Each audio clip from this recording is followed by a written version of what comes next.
नमस्कार दोस्तों, गौरी की आवाज़ चैनल में आपका स्वागत है। माँ, अरे माँ, कहाँ हो आप? दरवाज़ा खोलकर जैसे ही अभिषेक घर के अंदर आया तो अपनी माँ सरोजा देवी को पुकारने लगा। वह ड्राइंग रूम में इधर उधर देखने लगा, फिर सीधा उनके कमरे की ओर बढ़ गया। इधर रसोई में खड़ी उसकी पत्नी अवनी उसे वहां से कमरे में जाते देख रही थी। अभिषेक बैग से सामान निकालते हुए बोला, लो माँ, आपकी दवाई ले आया हूँ। खत्म हो गई थी ना? और हाँ, यह आपके घुटने के दर्द के लिए मरहम भी लाया हूँ। सरोजा देवी ने बेटे के हाथ से दवाई ली और प्यार से उसके सिर पर हाथ फेरते हुए बोली, भगवान सबको तेरे जैसा बेटा दे। अभिषेक मुस्कुराते हुए बोला, अरे माँ, दुनिया में अगर कोई सबसे ज्यादा भाग्यशाली है तो वह मैं हूँ माँ, जो मुझे आपकी जैसी माँ मिली है। याद है जब मैं छोटा सा था और बुखार में तप रहा होता था तो आप सारी रात मुझे गोद में लेकर बैठी रहती थी, कभी ठंडे पानी की पट्टियाँ रखती तो कभी मुझे दवाई देती। बेचैन होने पर अपनी बाहों का झूला बनाकर मुझे झूला भी झूलाती थी। अभिषेक एक्टिंग करते हुए दिखाने लगा कि कैसे माँ उसे झूला झूलाती थी। सरोजा देवी हंस पड़ी। तभी अवनी, जो दरवाजे पर खड़ी यह सब देख रही थी, हाथ कमर पर रखकर तानों की गोलियां दागते हुए बोली, वाह, माँ के पास बैठने के लिए आपके पास समय है। उनके साथ बचपन की यादें ताज़ा की जा रही है, लेकिन पत्नी से बात करने की फुर्सत नहीं है। अभिषेक चौंक कर दरवाजे की ओर देखने लगा। अवनी गुस्से में जलती भुनती खड़ी थी। माँ ने ऐसे पाला, माँ ने वैसे पाला, माँ ने यह त्याग किया, वो बलिदान किया। जब देखो माँ माँ के नाम का जप करते रहते हो। ए भगवान, कैसा पति मिला है मुझे। स्वर्ण कुमार को भी पीछे छोड़ दिया इसने। याद ना हो तो बता दूं, तुम्हारी एक बीवी और 4 साल की बेटी भी है, जो इस समय अपने पापा के आने का इंतजार कर रही है। यह सुनकर अभिषेक बोला, यह क्या कह रही हो अवनी? तुम तो थोड़ा सोच समझकर बोला करो। और अगर रिया मुझे याद कर रही थी तो इतनी बातें सुनाने की बजाय उसे यहाँ मेरे पास ले आती। अवनी तिलमिला उठी और चिल्लाते हुए बोली, अच्छा, मतलब तुम यहाँ से नहीं हिलने वाले? ठीक है, बैठे रहो अपनी माँ के चरणों में। बेकार में तुमसे शादी कर बैठी। कहते हुए वह वहां से चली गई। माँ, मैं जाता हूँ, कहकर अभिषेक अपने कमरे में आ गया और अपनी बेटी रिया को गोद में उठा लिया। अवनी पीछे आई तो अभिषेक बोला, इतनी सी बात पर हंगामा खड़ा करने वाली कौन सी बात थी अवनी? तुम भी जानती हो कि आज कितने दिनों के बाद बस 2 मिनट के लिए माँ के पास बैठा था। अभिषेक की बात पर अवनी चुप ही रही। अच्छा, मेरे लिए खाना लगा दो, बहुत भूख लगी है, अभिषेक बोला। तो अवनी गुस्से से बोली, खाना भी अपने माँ से क्यों नहीं बनवा लेते? तुम जानती हो अवनी, उनकी तबीयत ठीक नहीं है। पति की यह बात सुनकर अवनी पैर पटकते हुए रसोई में चली गई। इधर अपने कमरे में चुपचाप बैठी सरोजा देवी एकाएक अतीत की तरफ खींचती चली गई। केवल 10 साल का था अभिषेक और उसकी बहन स्वाति 8 साल की थी जब उसके पिता का साया उनके सिर से उठ गया था। पति की अचानक हुई मौत के बाद जब सरोजा देवी अकेली रह गई तो जिंदगी एकदम अंधकार में लगने लगी थी। अकेली औरत कैसे संभालेगी दो दो बच्चों को? पहाड़ जैसी जिंदगी अकेली काटना आसान तो नहीं है। आस पड़ोस के लोग कहते तो सरोजा देवी का कलेजा धक से रह जाता, लेकिन उन्होंने हार नहीं मानी। अपने पास रखे कुछ गहनों को गिरवी रखकर एक छोटा सा टिफिन सेंटर शुरू किया। दिन रात मेहनत करके लोगों के घरों में खाना पहुंचाने लगी। हालात जैसे भी थे, लेकिन बच्चों की पढ़ाई का खर्च कभी भी रुकने नहीं दिया। मैं दिन भर काम करती थी और रात को अभिषेक और स्वाति के साथ बैठकर उनकी पढ़ाई में मदद करती थी। समय बीतता गया, बच्चे बड़े हुए। अभिषेक पढ़ाई में होशियार था। माँ की तपस्या रंग लाई और उसे एक बहुत अच्छी नौकरी मिल गई। जब पहली तनख्वाह मिली तो सबसे पहला काम उसने माँ के लिए एक आरामदायक कुर्सी खरीदने का किया। माँ, अब आपको कोई काम नहीं करना पड़ेगा, अब आप आराम करेगी। उस दिन सरोजा देवी की आंखें खुशी से छलक पड़ी थी। उन्होंने भगवान का शुक्रिया अदा किया और बेटे को गले से लगाते हुए कहा, मेरा संघर्ष सफल हो गया बेटा। फिर सरोजा देवी ने एक अच्छा सा रिश्ता देखकर अपनी बेटी स्वाति की शादी कर दी। उसके बाद अभिषेक के लिए भी अच्छे घरों से लड़कियों के रिश्ते आने लगे। उन्हीं में से एक थी अवनी। पहली नजर में अवनी अभिषेक को भा गई थी। साथ ही पढ़ी लिखी भी अच्छी थी। बेटे की शादी अवनी के साथ तय करने के साथ सरोजा देवी की खुशी का ठिकाना न रहा। उन्होंने सोचा था कि अब जब बहू घर में आएगी तो घर में रौनक हो जाएगी। उन्होंने अवनी को बेटी की तरह अपनाने का सपना देखा था। लेकिन अवनी के कदम इस घर में पड़ते ही सरोजा देवी को एहसास होने लगा था कि उनके सपनों और हकीकत में बहुत फर्क था। अवनी को अपनी प्राइवेसी में किसी की दखल अंदाजी पसंद नहीं थी, ना ही सास की और ना ही ननद की। उसे अभिषेक का भी अपनी माँ से इतना लगाव भी पसंद नहीं आता था। धीरे धीरे साफ होने लगा कि अवनी को इस घर में सिर्फ अभिषेक चाहिए, उसकी माँ या बहन नहीं। वह शुरू से ही सरोजा देवी से कटी कटी रहती, उनके कामों में कोई दिलचस्पी नहीं रखती। जबकि उनकी ननंद स्वाति मायके से आती तो अवनी उससे बात करने में कोई दिलचस्पी नहीं लेती थी। स्वाति ने भी इस बात को महसूस किया था। शुरुआत के वक्त सरोजा देवी को लगा कि नई नई शादी हुई है, एडजस्ट होने में थोड़ा समय लग जाता है। लेकिन समय बीतने के साथ उसके व्यवहार में कोई परिवर्तन नहीं आया। अब तो वह उन्हें बातें भी सुनाने लगी थी, उन्हें टोकने या ताने देने का कोई मौका नहीं छोड़ती थी। उसके तीखे शब्दों के तीर हर दिन सरोजा देवी के दिल को छलनी करने लगे थे। परंतु वह चुप रहती, सोचती कि कभी तो अवनी बदलेगी, कभी तो वह उन्हें वह सम्मान देगी। लेकिन ऐसा नहीं हुआ। अतीत की यादों में खोई सरोजा देवी काफी देर तक यूं ही बैठी रही। इधर अभिषेक को कई बार महसूस होता कि उसकी माँ अकेली होती जा रही है। वह अवनी को समझाने की कोशिश करता, लेकिन अवनी तो कोई बात सुनने को तैयार ही नहीं थी। फिर भी अभिषेक को उम्मीद थी कि वक्त के साथ साथ सब ठीक हो जाएगा। आज अवनी बहुत उत्साहित थी। उसकी बहन कृतिका, जिसके साथ उसका बचपन से बहुत गहरा लगाव था, आखिरकार उसका रिश्ता तय हो चुका था और अवनी के माता पिता उसकी शादी का कार्ड देने घर पर आ रहे थे। आज घर में एक अलग ही रौनक थी। रसोई से घी और मसालों की भीनी भीनी खुशबू पूरे घर में फैली हुई थी। शाही पनीर की महक, तड़के वाले छोले, सुगंधित पुलाव और गर्मा गर्म हलवे की खुशबू पूरे माहौल को उत्सव में बदल रही थी। अवनी बड़े चाव से रसोई में सब कुछ बना रही थी, हर चीज का खास ध्यान रखते हुए, और बनाने के बाद चक्कर देखने लगे कि नमक ठीक है या नहीं, मिठास ठीक है या ज्यादा हो गई है। अरे, आज कुछ खास है क्या? बहुत तैयारियां चल रही हैं। सरोजा देवी कमरे से बाहर आती हुई बोली। उन्होंने इतनी मेहनत से अवनी को काम करते शायद पहली बार देखा था। अवनी के चेहरे पर खुशी झलक रही थी। हाँ माँ जी, आज मेरे मम्मी पापा आ रहे हैं, मेरी बहन कृतिका की शादी का कार्ड लेकर। सरोजा देवी हल्का सा मुस्कुराई।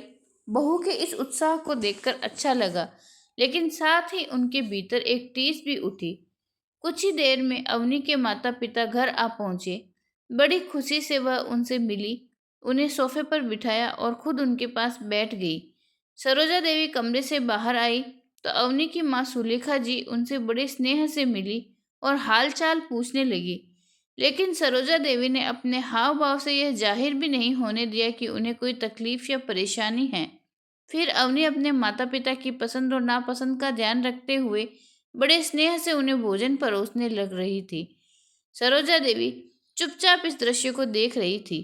अवनी के चेहरे पर उत्साह, आंखों में चमक और हर शब्द में मिठास थी। उन्हें अचानक 2 महीने पहले का दिन याद आ गया, जब उनके दामाद का ट्रांसफर विदेश में हो गया था। उनकी बेटी स्वाति और दामाद को शिफ्ट होना था। उससे पहले स्वाति मायके आई थी उन सब से मिलने। स्वाति को दरवाजे पर देख अवनी ने एक औपचारिक सी फीकी सी मुस्कान दी और फिर बिना कोई गर्मजोशी दिखाए अपने फोन में व्यस्त हो गई थी। थोड़ी देर तक स्वाति अपनी माँ और भाई के साथ बैठकर बातें करती रही, हंसी मजाक, पुराने किस्से, बचपन की यादें। लेकिन अवनी चुपचाप एक तरफ जा बैठी। अभिषेक ने ऑफिस के लिए निकलने से पहले अवनी को आवाज दी और कहा था, अवनी, आज स्वाति आई है तो दोपहर को राजमा चावल बना लेना, उसको बहुत पसंद है। इस बात का अवनी ने कोई जवाब नहीं दिया। अभिषेक को अवनी की इस बेरुखी पर गुस्सा तो बहुत आया था, लेकिन वह जानता था कि ज़्यादा कुछ बोलेगा तो कलह खड़ा होने में कुछ देर नहीं लगेगी। फिर अवनी बिना कुछ कहे रसोई में चली गई और कुछ देर बाद बाहर आई और बोली, माँ आज खाने में खिचड़ी बनाई है, जब खाने का मन हो तो बता देना। सरोजा देवी ने चौंक कर कहा, अरे अवनी बेटा, स्वाति आई है, राजमा चावल बना लेती, उसे बहुत पसंद है। अवनी ने उभरे चेहरे के साथ जवाब दिया, माँ जी, मेरा तो सिर दर्द हो रहा है और वैसे भी पूरा दिन घर संभालती हूँ, बच्चे को देखती हूँ। अब जरा सा टाइम आराम करने का सोचा तो आप लोगों की फरमाइशें शुरू हो गई। सरोजा देवी के चेहरे की मुस्कान फीकी पड़ गई। स्वाति का चेहरा भी एकदम उतर गया था। माँ रहने दो, भूख नहीं है मुझे, बुझे मन से वह बोली। उन्होंने एक नज़र स्वाति की ओर देखा। जबरन मुस्कुरा रही थी, लेकिन उसकी आंखों में कसक साफ झलक रही थी। आज वह दृश्य याद करके अनायास ही सरोजा देवी की आंखें भर आई। आज वही अवनी अपने माता पिता के लिए इतना प्यार जता रही थी, उनकी पसंद के हर व्यंजन बना रही थी, उन्हें अपने हाथों से खाना परोस रही थी, लेकिन उन्होंने कुछ नहीं कहा। दिल में उठे तूफान को दबाते हुए एक फीकी सी मुस्कान ली और चुपचाप अपने कमरे में लौट गई। घर में रौनक थी, हर रोज शॉपिंग के प्लान बन रहे थे। अवनी आए दिन अपनी सहेलियों के साथ मॉल जाती, कभी अपने लिए महंगी साड़ी, कभी डिजाइनर लहंगा खरीदती। उसने अभिषेक और रिया के लिए भी नए कपड़े लिए, हर छोटी बड़ी चीज का ख्याल रखा, लेकिन सरोजा देवी के लिए कुछ भी नहीं खरीदा। हर रोज हाथों में बड़े बड़े बैग, चेहरे पर चमक, आंखों में खुशी लिए वह बाजार से लौटती, फिर अपनी माँ से फोन पर बात करती, शादी की तैयारियों की बातें, गहने और कपड़ों की चर्चा, रिश्तेदारों की लिस्ट, सब कुछ डिस्कस करती। अब शादी का कार्ड आ गया था, पूरे परिवार को आमंत्रित किया गया था। अवनी ने कार्ड लहराते हुए उत्साह से कहा, अभिषेक जी, प्लीज शादी के लिए कुछ छुट्टी ले लेना। शादी को सिर्फ 10 दिन बचे हैं, हमें पूरे हफ्ते वहां रहना है। यह सुनकर अभिषेक चुप रह गया। आज वह ऑफिस से जल्दी लौट आया था। घर से अंदर आया तो महसूस हुआ कि वहां बिल्कुल सन्नाटा पसरा हुआ है। वह यहाँ वहां देखने लगा, शायद अवनी घर पर नहीं है। सोचते हुए माँ के कमरे में गया। माँ, क्या हुआ, तबीयत ठीक है ना? आप इस समय तक सो रही हैं? अभिषेक ने चिंतित होकर उनके माथे पर हाथ रखा तो हल्का सा पसीना था। कुछ नहीं बेटा, सुबह से थोड़ी कमजोरी लग रही है, लगता है शुगर बढ़ गई है। अभिषेक घबरा गया और बोला, आपने किसी से कुछ कहा क्यों नहीं? अवनी कहाँ है? वह बेटा, उसकी सहेलियां आई थी, शॉपिंग पर जा रही थी तो मैंने कुछ नहीं कहा। क्यों बेवजह उसकी खुशी में बाधा बनूं? अच्छा ठीक है माँ, मैं आपके लिए पानी लेकर आता हूँ, आप दवा खा लेना, कहकर अभिषेक रसोई में गया और कुछ देर तक वापस आकर दवा निकालते हुए बोला, ये खा लीजिए माँ। और हाँ, घुटनों का दर्द कैसा है आपका? सुबह ज़्यादा दर्द था बेटा, दर्द की दवा खाई थी तो आराम आ गया था। अभिषेक ने चिंता भरे स्वर में कहा, आपको डॉक्टर को दिखाना चाहिए, मैं कल ही आपकी अपॉइंटमेंट ले लेता हूँ।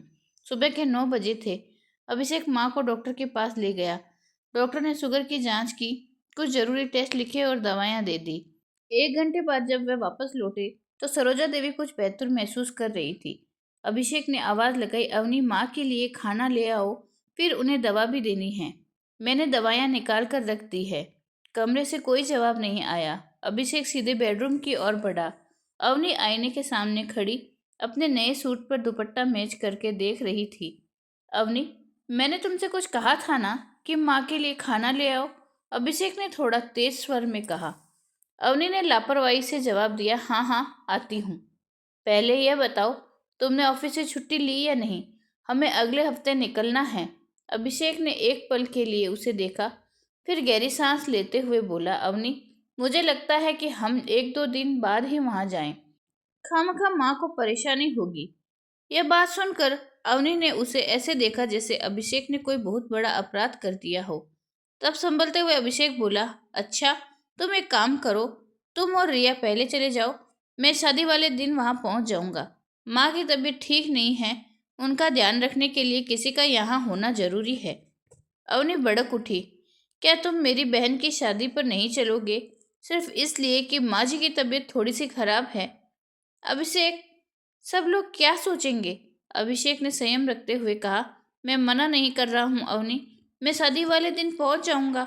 अगर माँ की तबीयत ठीक हुई तो उन्हें भी लेता आऊंगा, लेकिन फिलहाल उनका ध्यान रखना भी जरूरी है। डॉक्टर ने कहा है कि उन्हें आराम चाहिए। अभिषेक अपनी गाड़ी की चाबी उठाकर ऑफिस के लिए निकल गया। अवनी अभी भी गुस्से से उसे जाते हुए देख रही थी। उसके चेहरे पर नाराजगी साफ झलक रही थी। तभी अंदर से सरोजा देवी की आवाज आई, अवनी बहू, एक गिलास पानी तो ले आना, मुझे दवाई लेनी है। अवनी ने आंखें घुमाकर देखा। पहले ही उसका मूड खराब था और अब यह नई फरमाइश। उसने झटके से पानी का गिलास भरा और कमरे में धड़धड़ाती हुई गई। गिलास को टेबल पर इतनी जोर से पटका कि पानी छलक गया। साथ में रसोई है, उठकर एक गिलास पानी तक नहीं पी सकती आप? सरोजा देवी ने उसकी ओर देखा और बोली, आज घुटनों में बहुत ज्यादा दर्द था, नहीं तो मैं खुद ही उठ जाती। अवनी वहीं खड़ी रही। यह सुनकर उसकी भौहें तन गई। फिर अपनी बातों के पारण छोड़ते हुए बोली, वैसे मुझे एक बात बताइए, आप ये सब नाटक इसलिए कर रही हैं ना, ताकि मैं अभिषेक के साथ मायके न जा सकूं? सब समझती हूँ मैं, वरना कुछ दिन पहले तो आप बिल्कुल ठीक ठाक थी। सरोजा देवी का दिल जैसे धक्के से रह गया। यह क्या कह रही हो बहू? हाँ, वही कह रही हूँ जो सच है। आप चाहती हैं कि मैं यहीं पड़ी रहूं और बस दिन रात आपकी सेवा करती रहूं? नहीं बहू, ऐसी बात नहीं है। मेरी तबीयत सच में ठीक नहीं है। तुम अभिषेक के साथ शादी में आराम से जाओ। मैं अभिषेक से बात कर लूंगी। उसे कहूंगी कि मैं अब बेहतर महसूस कर रही हूँ। अब बुढ़ापे में तो यह सब लगा ही रहता है। वाह, क्या खूब नाटक करती हैं आप। मेरा सारा प्लान बिगाड़ कर ऐसे दिखा रही हैं जैसे आपका कोई कसूर ही नहीं है। बहू की बात सुनकर सरोजा देवी हैरानी भरी नजरों से उसकी ओर देखने लगी, लेकिन अवनी को इससे कोई फर्क नहीं पड़ रहा था। वह पैर पटकती हुई बाहर निकल गई। सरोजा देवी ने दवा निकालकर पानी का गिलास उठाया और धीरे धीरे घूंट घूंट भरकर पीने लगी। शाम को ऑफिस से आते ही अभिषेक माँ के पास आया। माँ, तबीयत कैसी है? हमेशा की तरह उसने पूछा। सरोजा देवी हल्के से मुस्कुराई। अब ठीक हूँ बेटा, बस थोड़ी कमजोरी रह गई है। और वैसे भी यह सब तो इस उम्र में लगा ही रहता है। अच्छा बेटा, एक बात कहनी थी तुमसे। हाँ माँ, कहिए।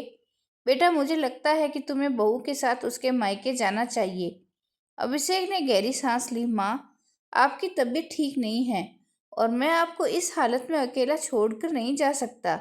अरे बेटा, समझने की कोशिश करो कि बीमारियां तो आती जाती रहती है। इसका मतलब यह तो नहीं कि तुम मेरे पीछे अपना प्लान कैंसिल कर दो। तुम्हें अवनी के साथ जाना चाहिए, उसकी खुशी में शामिल होना चाहिए तुम्हें। यह बात सुनकर अवनी भी वहां आ गई और बोली, यही तो मैं समझाने की कोशिश कर रही हूँ। ऐसे मौके बार बार तो नहीं आते ना, लेकिन मानते कहाँ हैं। मेरी बहन की शादी में अगर हम लोग ही पहले नहीं जाएंगे तो कितना बुरा लगेगा मेरे मायके वालों को। इस पर अभिषेक बोला, तो ठीक है अवनी, मैं तुम्हारे साथ मायके चलने को तैयार हूँ। हम पूरा एक हफ्ता रहेंगे। यह सुनते ही अवनी का चेहरा खिल उठा। सच में? अभी पैकिंग कर लेती हूँ, कहते हुए जैसे ही वह बाहर जाने लगी, तभी अभिषेक बोला, लेकिन अवनी, मेरी एक बात तो सुन लो। अब क्या हुआ? अवनी पीछे मुड़ी तो अभिषेक ने कहा, मैं माँ को भी साथ लेकर चलूंगा। अचानक कमरे में सन्नाटा छा गया। अभी अभी खुशी से दमक रहा अवनी का चेहरा अचानक बुझ गया। उसने हैरत भरी निगाहों से अभिषेक को देखा। क्या? माँ? सब? जैसे कंठ में ही शब्द अवरुद्ध हो गए। फिर बड़ी मुश्किल से बोली, लेकिन वो कहाँ? मेरा मतलब है, तबीयत ठीक नहीं रहती ना उनकी। हाँ, मैं उन्हें इस हालत में अकेला छोड़कर नहीं जाना चाहता, अभिषेक ने यह साफ शब्दों में कहा। अब तक चुप बैठी सरोजा देवी यह सुनकर बोली, अरे नहीं बेटा, यह ठीक नहीं लगेगा। बहू के मायके में मैं कैसे रहने जा सकती हूँ? सब लोग क्या सोचेंगे? नहीं नहीं, मैं शादी वाले दिन आ जाऊंगी। पर अभिषेक नहीं माना। उसने ठान लिया था, या तो अपनी माँ को लेकर जाएगा, नहीं तो शादी वाले दिन ही वहां पहुंचेगा। अवनी ने बुझी बुझी सी अपनी पैकिंग शुरू कर दी। जब उसने अपनी खूबसूरत साड़ियाँ और गहने संभाले तो मन ही मन कुढ़ रही थी, लेकिन अभिषेक के सामने अब कोई तकरार करने का मतलब नहीं था। उसने चुपचाप सारा सामान समेट लिया। अगले 2 दिन अभिषेक अपने ऑफिस के काम निपटाने में लगा रहा। फिर जिस दिन अवनी के मायके में माता की चौकी थी, उसी दिन वह सब निकल पड़े। सुबह का समय था। अवनी ने सोचा कि गाड़ी में बैठते ही आराम से सफर पूरा हो जाएगा, लेकिन उसकी उम्मीदों पर जल्दी ही पानी फिर गया। सरोजा देवी अपनी सीट पर बैठी थी। अभिषेक ड्राइव कर रहा था और पीछे की सीट पर अवनी और रिया थे। शुरुआत में सब ठीक था, लेकिन आधे घंटे बाद ही सरोजा देवी ने धीरे से कहा, अभिषेक बेटा, गाड़ी किसी ढाबे या रेस्टोरेंट में रोक लेना, मुझे वॉशरूम जाना है। अभिषेक ने बिना कोई सवाल किए गाड़ी एक ढाबे के पास रोकी। अवनी ने नाक सिकोड़ कर घड़ी देखी। अभी तो निकले ही थे, उसने मन ही मन कहा, लेकिन फिर बोली नहीं। सरोजा देवी वापस आई और फिर गाड़ी चल पड़ी, लेकिन आधे घंटे बाद फिर से गाड़ी रुकवानी पड़ी। ऐसे ही चलता रहा और अब अवनी का गुस्सा बढ़ने लगा। रिया तो पूरे सफर में सोती रही, लेकिन अवनी के लिए यह सफर किसी परीक्षा से कम नहीं था। सरोजा देवी उसे परेशान देखकर बोली, क्या करूं बहू, डायबिटीज की वजह से बार बार जाना पड़ता है। अवनी ने खिड़की से सिर टिकाकर आंखें बंद कर ली। खुद को शांत रखने की कोशिश कर रही थी। उसकी परेशानी तब और बढ़ गई जब रास्ते में ट्रैफिक मिल गया। अवनी का सब्र अब जवाब देने लगा। देखा, अगर इतनी बार गाड़ी न रोकनी पड़ती तो हम इस जाम में नहीं फंसते। अब माता की चौकी का पूरा कार्यक्रम मिस हो जाएगा। अभिषेक ने उसे शांत करने की कोशिश की। अरे अवनी, तुम गुस्सा क्यों कर रही हो? मैं जानबूझकर तो लेट नहीं कर रहा, तो मैं ही गलत हूँ। अवनी ने मुंह फेर लिया और खिड़की से बाहर देखने लगी। आखिरकार वे अवनी के मायके पहुंचे, लेकिन तब तक माता की चौकी का आधे से ज्यादा कार्यक्रम खत्म हो चुका था। अवनी के माता पिता और भाई भाभी ने सबका स्वागत किया, लेकिन अवनी के चेहरे की निराशा छिपाई नहीं छिप रही थी। अभिषेक गाड़ी से सामान निकालकर अंदर रखने लगा तो अवनी की माँ मुस्कुराकर सरोजा देवी से बोली, अरे बहुत देर कर दी ना आने में। इससे पहले कि सरोजा देवी कुछ कहती, अवनी फट पड़ी, क्या बताऊं माँ, हर आधे घंटे के बाद तो गाड़ी रुकवाती जा रही थी। वॉशरूम जाना था माँ जी को, बिना मतलब देर हो गई इनकी वजह से। यह बातें अवनी ने अपने सभी मायके वालों के सामने कही। इस पर सरोजा देवी ने सफाई दी, वो डायबिटीज की दिक्कत है ना बेटी। उनका व्यवहार देखकर सुलेखा जी सहज हो उठी और बोली, अरे कोई बात नहीं बहन जी, आप आराम से आकर बैठिए। अगली सुबह घर में खूब चहल पहल थी। कोई किचन में नाश्ते की तैयारी कर रहा था तो कोई शादी के बाकी कामों में व्यस्त था। इसी बीच अवनी की भाभी ने इधर उधर नजर घुमाई और पूछा, अरे अभिषेक जिया जी कहीं नजर नहीं आ रहे? अवनी जो पहले से ही चिड़चिड़ी हो रही थी, खींचते हुए बोली, और कहाँ होगे, बैठे अपनी माँ के पास उनके चरणों में, उनके घुटनों की मालिश कर रहे होंगे। इन्हें तो बस अपनी माँ चाहिए, मेरी परवाह ही कहाँ है इन्हें। और माँ जी जब देखो घुटनों के दर्द का बहाना बनाकर बैठ जाती है। उसका तंज भरा स्वर सुनकर उसकी भाभी थोड़ा ठहर गई। तभी सुलेखा जी आई और उसे समझाते हुए मुस्कुराई, ऐसी बात नहीं है कि दामाद जी तुम्हें प्राथमिकता नहीं देते। अगर ऐसा होता तो हफ्ते भर की छुट्टी लेकर अपना काम छोड़कर तुम्हारे साथ न आते।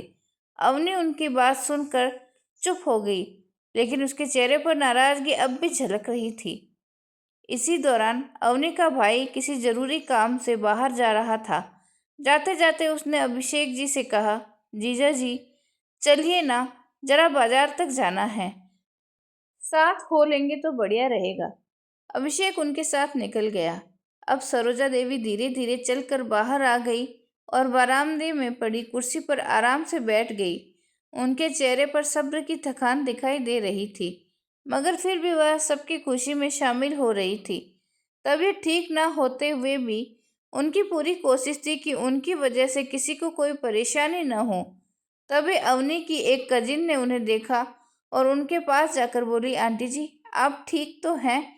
सरोजा देवी ने हल्की मुस्कान के साथ जवाब दिया, बस बेटा, बीमारियां तो वैसे ही चलती रहती है, लेकिन फिर भी ईश्वर की कृपा है।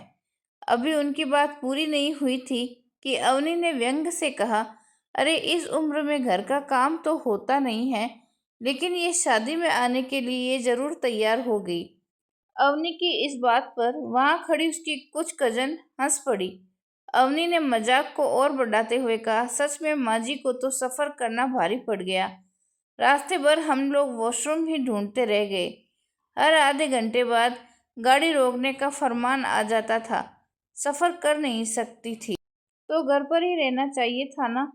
यह सुनकर सबके चेहरे सीरियस हो गए कि अवनी अपनी सास के बारे में क्या अनाप शनाप बोल रही है। लेकिन सरोजा देवी ने एक फीकी सी मुस्कान दी। उन्होंने जबरदस्ती अपनी भावनाओं को छिपाने की कोशिश की, लेकिन उनका चेहरा उनका दर्द बयान कर रहा था। भीड़ में सबके चेहरे हंस रहे थे, पर सरोजा देवी अंदर ही अंदर शर्मिंदगी से डूबी जा रही थी। दिन यूं बीतते जा रहे थे, लेकिन अवनी के व्यवहार में कोई बदलाव नहीं आया।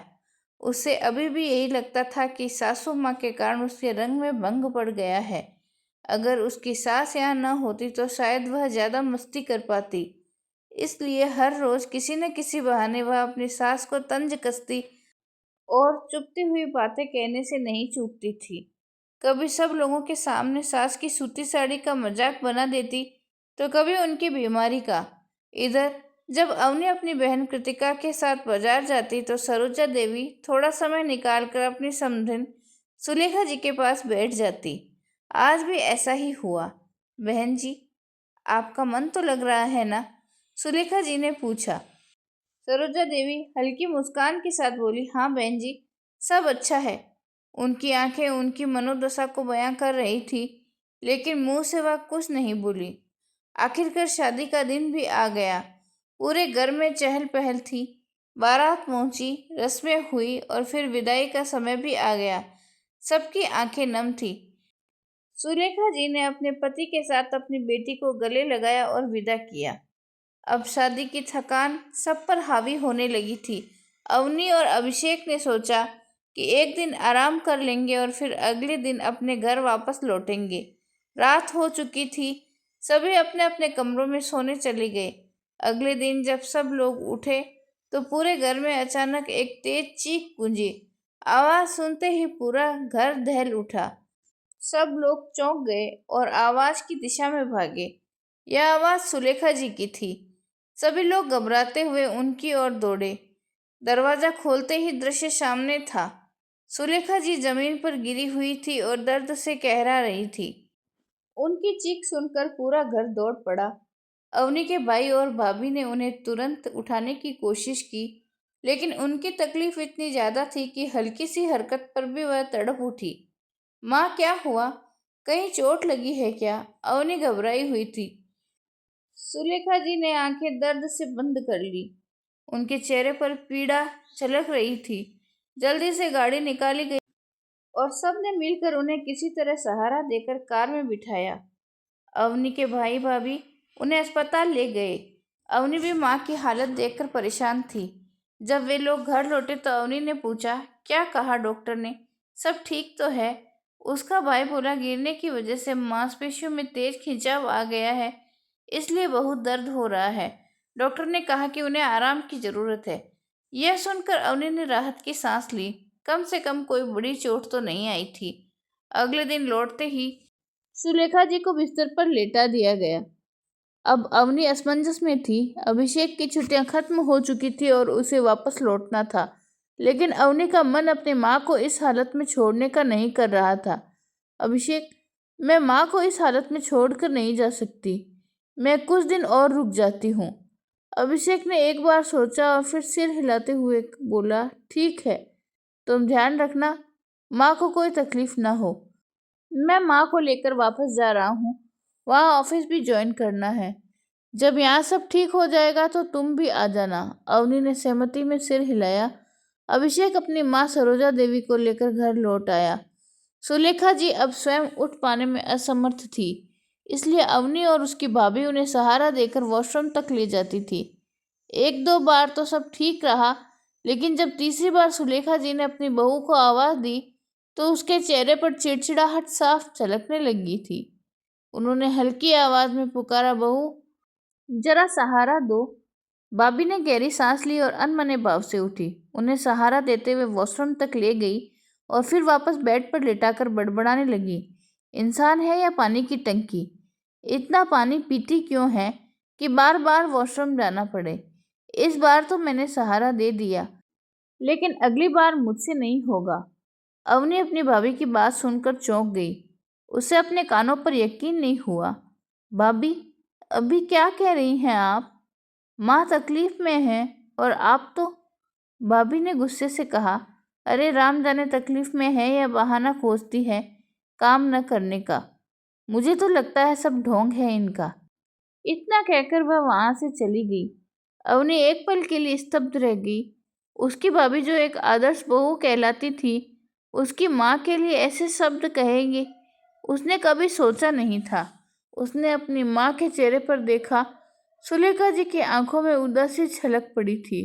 उसके मन में बीते दिनों की कई घटनाएं घूमने लगी। अपनी सास सरोजा देवी के साथ उसका किया व्यवहार, उनके घुटनों का दर्द, सफर में बार बार वॉशरूम जाने की जरूरत और उसका खुद का उन पर तंज कसना, सबके बीच उनका मजाक बनाना।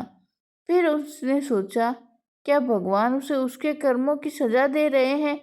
अंदर ही अंदर उसका दम घुट रहा था। शाम ढलने लगी। जब उसकी भाभी रसोई की ओर जाने लगी तो सुलेखा जी ने धीमे स्वर में पुकारा, बहू आज की रात के खाने में पनीर की सब्जी बना लेना, अवनी को बहुत पसंद है। लेकिन उसकी भाभी बिना कोई जवाब दिए रसोई में चली गई। सुलेखा जी ने सोचा, शायद वह सुन नहीं पाई होगी। लेकिन कुछ देर बाद जब वह बाहर आई तो उसके चेहरे पर कोई भाव नहीं था। दलिया बना दिया था, जब खाना हो तब बता देना, उसने बुझे मन से कहा। सुनते ही अवनी को जैसे दिल में कोई तीर सा चुभा हो। दलिया? लेकिन माँ ने तो तुम्हें पनीर की सब्जी बनाने को कहा था ना भाभी? इस पर उसकी भाभी झुंझलाते हुए बोली, माँ तो बैठे बैठे बस ऑर्डर देना जानती है।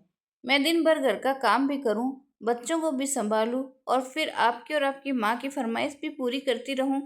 मुझे भी थोड़ी देर आराम करने का हक है या नहीं? वैसे भी इतने दिनों से शादी थी, पनीर की सब्जी खाकर थकी नहीं थी। अब जो आज फिर चटोरेपन जाग उठा। इतना कहकर वह गुस्से से वहां से चली गई। अवनी के हाथ से पानी का गिलास छूटते छूटते बचा। वह चुपचाप खड़ी रह गई। उसके मानस पटल पर जैसा वही दृश्य जो अपनी ननन के साथ किया था, वो घूम रहा था। साथ ही साथ दो बातें भी सुनाई दे रही थी। आज जब वही शब्द उसे और उसकी माँ को सुनने पड़े तो उसे एहसास हुआ कि जब अपनी बात ठुकराई जाती है तो कैसा महसूस होता है। रात होने लगी थी, लेकिन अवनी के मन में उथल पुथल मची हुई थी। दिन भर की घटनाएं उसे बेचैन कर रही थी। अपनी माँ की परेशानी उसे देखी नहीं जा रही थी। बस अब बहुत हुआ। भाभी का यह व्यवहार बर्दाश्त नहीं करूंगी मैं। भाई आएंगे तो सारी शिकायत करूंगी, उसने मन ही मन ठान लिया था। कुछ देर बाद जब उसका भाई घर लौटा तो वह उसके पास पहुंची। भैया, पता है आज भाभी ने क्या किया? उसकी आवाज में गुस्सा था। माँ को सहारा देकर वॉशरूम तक ले जाने से मना कर दिया। कहती है वह बहाना करती है। इतना तक कहा कि पानी की टंकी है जो बार बार वॉशरूम जाती है। वो उम्मीद कर रही थी कि ये बात सुनकर उसके भाई का खून खौल उठेगा। वो गुस्से में बोल पड़ेगा और अपनी पत्नी को खींचकर दो तमाचे लगाकर बोलेगा, तेरी हिम्मत कैसे हुई मेरी बहन और माँ को ये सब कहने की? अवनी को भाई के रिएक्शन का इंतजार था, लेकिन उसके भाई के चेहरे पर कोई खास भाव नहीं था। बल्कि उसने ठंडे स्वर में कहा, तो क्या गलत कहा है तेरी भाभी ने? अवनी हतप्रभ रह गई। भैया, आप तो माँ का इतना ध्यान रखते थे, अब अचानक? उसका भाई गहरी सांस लेते हुए बोला, अवनी, माँ तो बिस्तर पकड़ लेती है, तेरी भाभी पूरे घर का काम कर रही है, बच्चों को संभाल रही है और फिर बाकी देखभाल भी। क्या ये सब आसान है? लेकिन तुम माँ के बारे में ये सब बोल रही हो, जिन्होंने तुम्हें जन्म दिया है। उनका ध्यान रखना तुम्हारा फर्ज है। उनकी तकलीफ को तुम नहीं समझोगी तो कौन समझेगा? अवनी की आवाज तेज हो गई। अब वह यह सब बोल रही थी कि तभी उसे गाल पर एक जोरदार तमाचा पड़ा। अवनी खड़ी रह गई, लेकिन तब तो उसे हिलने का ठिकाना तक न रहा। जब उसने देखा कि तमाचा मारने वाला कौन है, सामने उसकी माँ सुलेखा जी खड़ी थी। आपने मुझे थप्पड़ मारा, पर क्यों? और आप बिल्कुल ठीक ठाक खड़ी हैं, तो ये सब क्या है? अवनी ने सवालों की झड़ी लगा दी। किसी के जवाब देने का इंतजार भी नहीं हुआ उससे। समझ नहीं पा रही थी कि आखिर यह सब चल क्या रहा था। तभी सुलेखा जी बोली, वह सब नाटक था। एक सोचा समझा नाटक, जिसे मैंने तेरे भाई और भाभी की मदद से रचा था, तुझे सबक सिखाने के लिए, तुझे तेरा असली चेहरा दिखाने के लिए। अवनी की तो जैसे सांस ही अटक गई। यह सब सुनकर सुलेखा जी ने कहा, अपने भाई को यह सब उपदेश दे सकती है, जिसमें जन्म देने वाली माँ का ख्याल रखना चाहिए, यह उसका फर्ज है, तो खुद यह बात क्यों नहीं समझ सकती कि तेरा पति भी तेरी सास का बेटा है। अगर वह अपनी माँ का ख्याल रखता है, तो तू गुस्से से मुंह क्यों फुला लेती है? उसे जली कटी बातें क्यों सुनाती है? ऐसी दोहरी मानसिकता क्यों? और तो और, तूने तो सबके सामने भी अपनी सास के पहनावे, यहाँ तक कि उनकी बीमारी तक का मजाक बनाकर रखा। मेरे समझाने के बावजूद न जाने कितनी बार तो अपनी सास पर चीखी चिल्लाई, उन्हें इतना बेइज्जत किया कि बेचारी शर्मिंदगी से जमीन पर गड़ी जा रही थी। लेकिन जब वैसे ही हालात मुझ पर बन गए, तो तुझे मुझ पर तरस आने लगा, मेरे डर का एहसास होने लगा। जब तू अपनी सास का सबके सामने मजाक बना रही थी ना, दिल तो मेरा कर रहा था कि तेरा दिमाग उसी समय ठिकाने लगा दूं, पर सबके सामने मैं तेरा तमाशा बनाना नहीं चाहती थी।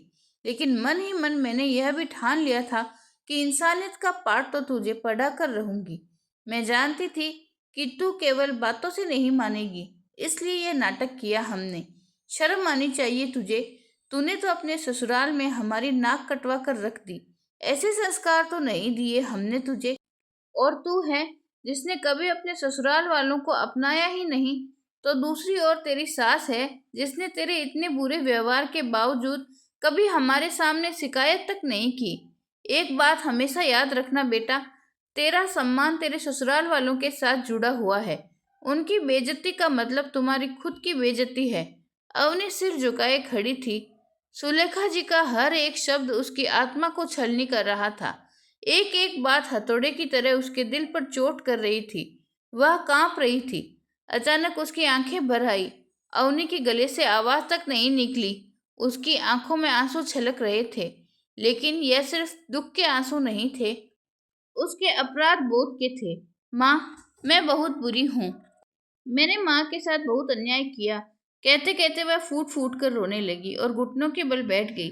सुलेखा जी ने गहरी सांस ली और कहा, बेटा, पश्चाताप करने से ही अच्छा इंसान बनता है, लेकिन सच्चा पश्चाताप सिर्फ आंसू बहाने से नहीं होता, अपने कर्मों से होता है।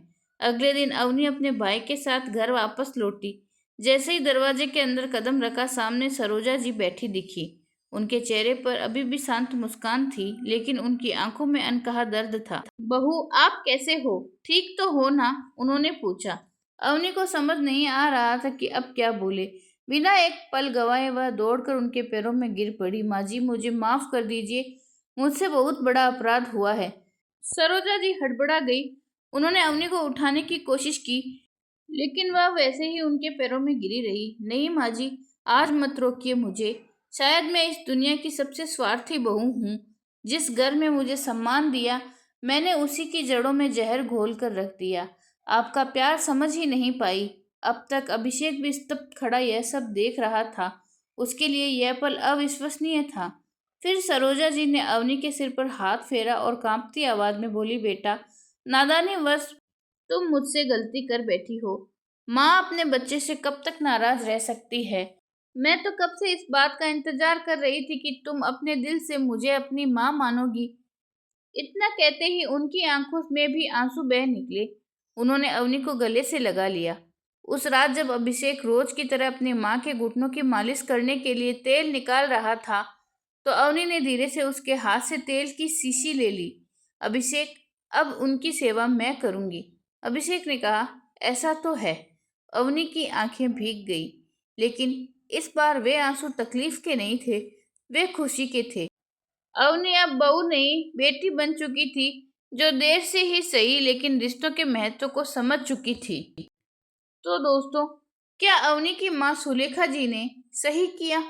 कमेंट कर कर हमें बताएं। और वीडियो पसंद आई हो तो लाइक और शेयर करें। और हमारे चैनल गौरी की आवाज़ को सब्सक्राइब जरूर करें। मिलते हैं एक और नई कहानी के साथ। धन्यवाद।